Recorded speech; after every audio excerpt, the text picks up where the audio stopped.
ಇಂದು ಕಲಬುರಗಿ ನಗರದ ಯಡ್ರಾಮಿ ತಾಲೂಕಿನಲ್ಲಿ ಬರೋಂಥ ಶಾಲೆಯಲ್ಲಿ ಒಂದು ನಮ್ಮ ಸಮಾಜದ ನಮ್ಮ ತಂಗಿ ನಮ್ಮ ಮಗಳು ಅಂತ ಆ ಹೆಣ್ಣು ಮಗಳಿಗೆ ಒಬ್ಬ ಯಾವ ಯುವಕ ಅತ್ಯಾಚಾರ ಮಾಡಿ ಆ ನಮ್ಮ ಮಗಳಿಗೆ ಅತ್ಯಾಚಾರ ಮಾಡಿದ್ದಾನೆ. ಅದಕ್ಕೋಸ್ಕರ ಆ ಒಂದು ವ್ಯಕ್ತಿಗೆ ಸಕ್ತವಾಗಿ ಸಜಾ ಮಾಡಬೇಕು.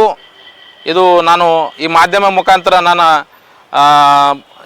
ಇದ್ದಂಥ ನಮ್ಮ ಕಲಬುರಗಿ ಜಿಲ್ಲೆಯ ಸಚಿವರಾದ ಉಸ್ತುವಾರಿರಾದ ನಮ್ಮ ಪ್ರಿಯಾಂಕಾ ಸಾಹೇಬರಿಗೆ ಕೇಳ್ಕೊಳ್ಳೋದು ಏನಪ್ಪ ಅಂತಂದರೆ ಆ ವ್ಯಕ್ತಿಗೆ ಫಾಶಿ ಸಜಾ ಆಗಬೇಕು.